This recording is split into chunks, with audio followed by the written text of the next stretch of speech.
Hi, my name's Mark. I'm one of the pastors here at Trillium.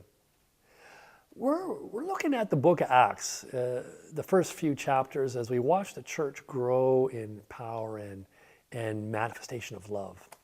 You know, it got me thinking about a song that we sing at Trillium here called I Am Blessed. We sing this song. It's from the Caribbean. It's got this wonderful lilt to it. And the song is about being blessed by God. I'm blessed in all the contingent circumstances of life. And we had this wonderful service a few weeks back where we sang the song, and then I asked people to share with us a challenge in their life that they were dealing with, something that could be big or small. And after that, we would say as a congregation their name and say, you are blessed. So some people were talking about their health challenges. A person's going through a separation. Another person is actually trying to find a new home. And after that person had shared their story with us, we would say their name and say, you are blessed. You know, I like riding out on my bicycle, cycling out at around dusk. I find that a nice time to cycle, and I have a reflective vest and front and back lights so that I can be seen by drivers. And on Thursday night, I went out for a nice bike ride out east of Guelph and up around, and it's about 20 kilometers. And just as I made the turn to come back home, about 10 or 11 kilometers in the journey, my tire blew. And all of a sudden I heard the air go out, and it was so fast. And I'm looking up at the sky at that moment, realizing it's cloudy, it could rain. And then I think about that service that was held here a few weeks ago and how everybody was celebrating even the challenges in life. And I smiled in that moment. I remembered to smile, and I just yelled out, on this lonely back street, gravel road, laneway, that I am blessed. I'm blessed. Even though I probably had about an 8 or 9 kilometer walk home, and I needed to hide my bike in the bushes, and I started my journey back, and all of a sudden I realized that I was blessed. This wonderful opportunity for me to enjoy a run and a walk back home was a opportunity to grow in this place. And I don't think I would have remembered to do that if I hadn't had this service where I listened to people speak out their challenge or their difficulty in life, and then we all embrace them with an understanding that they still are blessed. You know, sometimes the hard places in life are the places that God wants to use to reveal the truth of who we are in life. God wants to use these hard places to awaken us to the truth of who we are. You know, the early church has this great run of growth.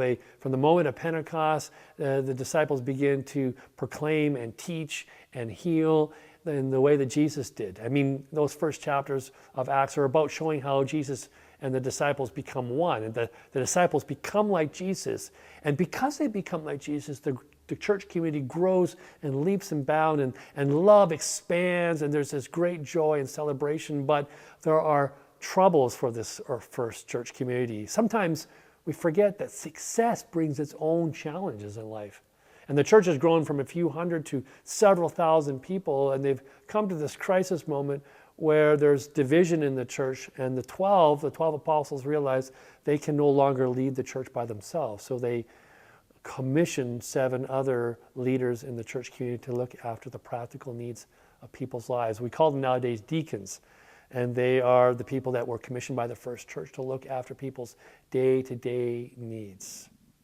This is an adaptive challenge for the church. They have to reimagine themselves of what they are. And success also requires us, just like failure, to reimagine ourselves.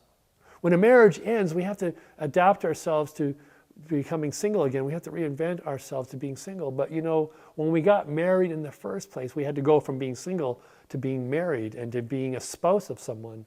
When we have children, it's a wonderful blessing in our lives, but it also requires us to adapt our priorities now around this new baby in our lives. We can get a test result and it can come back negative for us, which is great news, but our sense of invulnerability is forever taken away from us. We can get a job promotion and we have to learn a new skill set. We can get a resume answered and a job offered to us, but then we have to pick up perhaps and move halfway across the country. You see, success brings its own adaptive challenges for us just the same way that failure does. And I think sometimes we actually unconsciously, and maybe even consciously, want to resist success in our lives for the kind of changes it brings to us. I've been talking a lot lately about the pilot light in a gas stove. If you look at the burner of a gas stove, you'll see this little pilot light flickering away. You can't cook anything on a pilot light. And the pilot light in a gas furnace is not able to heat a building. That pilot light is only there to be a source for the combustion or the ignition of a larger burner that will bring heat and blessing to us. So if you want to actually cook something, you have to crank the burner of the gas element up and it fires on, and then you can actually cook something. And I think so many of us live our lives just with the pilot light going on in us. And we miss this great opportunity to see spirit and life exploded out for us by having the burner ignited, the burner turned on, and now we see the flame moving out. And see, that's what happened to the early church. Those disciples had the pilot light ignited in them. See, when they went through the crucifixion and death of Jesus, they were shattered, broken as people. And then they met Jesus resurrected, and they had their expectations and their understandings turned on its head. And then they spent 40 hazy days with Jesus in his resurrected state, being taught by him about the kingdom of love. And now they are ready. They're primed for big change in their lives. And God uses those hard places in us and also uses those places of success in us to allow us to be opened up for big change for us. And I say, sometimes I think we are more easily able to handle the change that comes through failure than through success. And yet, success is where God wants to carry us through. God doesn't just want us to live in the land of failure. God wants us to move to that realm of success, but are we willing to be, in a sense, remolded to embrace the success of our lives?